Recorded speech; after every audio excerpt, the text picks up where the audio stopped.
할렐루야. 다손이 매일 묵상 요한계시록 바르게 알기 쉬운 한 번째 시간 2억의 마병들이란 제목으로 오늘 묵상 함께 하겠습니다. 본문은 요한계시록 9장 12절에서 21절까지인데요. 13절을 읽도록 하겠습니다.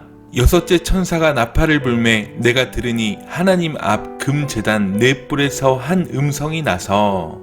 오늘은 여섯 번째 나팔 재앙을 살펴볼 것인데요. 이 장면의 공포는 이전보다 더해갑니다. 다섯 번째 천사가 나팔을 부니 무서운 황축이 나타나 사람을 해하되 죽이지는 못하고 해하도록만 허락되었으나 이제는 악마적인 무시무시한 마병의 일단이 인류의 3분의 1을 멸절하러 나타났습니다.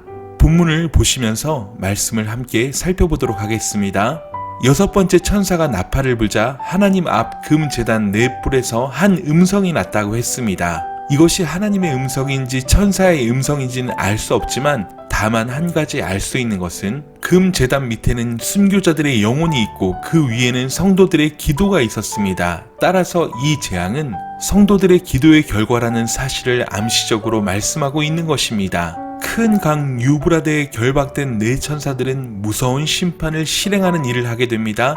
이들의 기능은 무적행의 황충과 흡사하지만 더욱 잔혹하고 처참합니다. 자, 그런데요, 이 요한이 계시록을 기록할 때 로마 제국의 변경 지역이 바로 유브라데강 유역이었습니다. 구약시대의 이스라엘뿐만 아니라 신약시대 이후에도 동방의 적군들은 항상 유브라데 강에서 저지되었습니다. 유브라데 강이 터졌을 때 군사적으로 위험한 지경에 도달하게 된다는 것입니다. 사도 요한이 본 것은 이 유브라데로부터 2억의 군대가 마치 거대한 파르티아 군대처럼 동쪽에서 진군해오는 모습이었습니다. 이 파르티아 군대는요, 당시 로마를 괴롭히는 존재들로 이 내용들의 바탕에 깔려있음을 염두에 두시기 바랍니다. 이 유브라데의 천사들은 정해진 시간에 사람 3분의 1을 죽이기로 준비된 자들이었다고 합니다.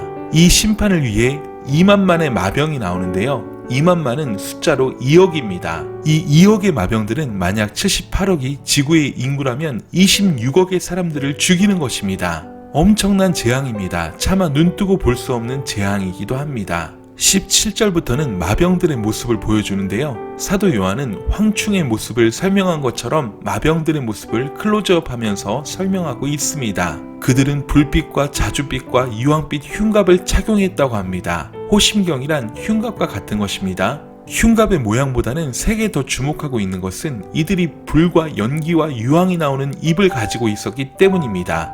따라서 색들은 붉은색은 불을, 연기는 자주색이며 유황은 노란색이라는 것을 말해줍니다. 이 흉갑은 마병들이 탄 말들의 힘과 재앙을 상징하고 있습니다. 머리가 사자 같다는 것은 맹수의 제왕과 같다는 두려움을 말해줍니다. 입에서 나오는 삼중적인 재앙을 두 번이나 언급하고 있는 것을 주목할 필요가 있습니다. 꼬리는 뱀 같은데 꼬리에 또 머리가 있다고 했습니다. 이런 모습들은 전부 두려움을 표현하기 위한 상징들로 보는 것이 좋을 것입니다. 그런데 이들을 하나님께서 풀어놓으시고 심지어 사람 3분의 1을 죽이는 것을 용납하시는 때가 온다는 것입니다.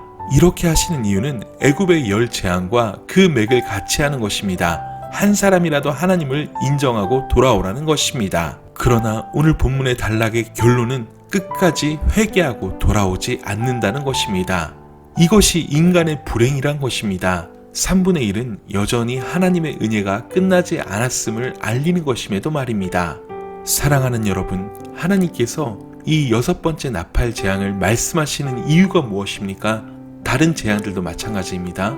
너무 늦지 않도록 회개하고 돌아오라는 것입니다. 불신자들에게 하시는 말씀이 아닙니다. 지금 믿는 우리에게 하시는 말씀입니다. 여러분, 바로 지금 우리의 연약함에서 돌이켜야 합니다. 주님이 기뻐하시지 않는 신앙의 습관에서 돌아서십시오. 의지를 들여서 끊어버리십시오. 죄의 습관들을 끊어버리십시오. 예배와 경건 생활을 방해하는 요인들을 제거하십시오. 주님을 닮으려는 마음을 방해하는 것들을 방치하지 마십시오. 말씀 앞에 반응하는 삶을 사십시오. 이 심판의 메시지는 교회와 우리 성도들을 향한 것이기 때문입니다. 오늘의 묵상을 꼭 기억하시면서 말씀 한 단락을 읽고 오늘의 묵상을 마치겠습니다.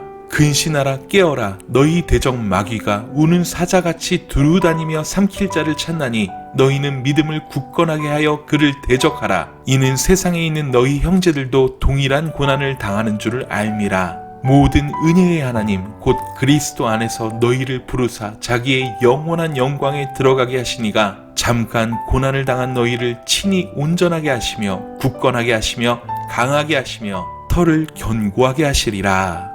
아멘. 오늘 하루도 주 안에서 승리하세요. 사랑하고 축복합니다. 샬롬.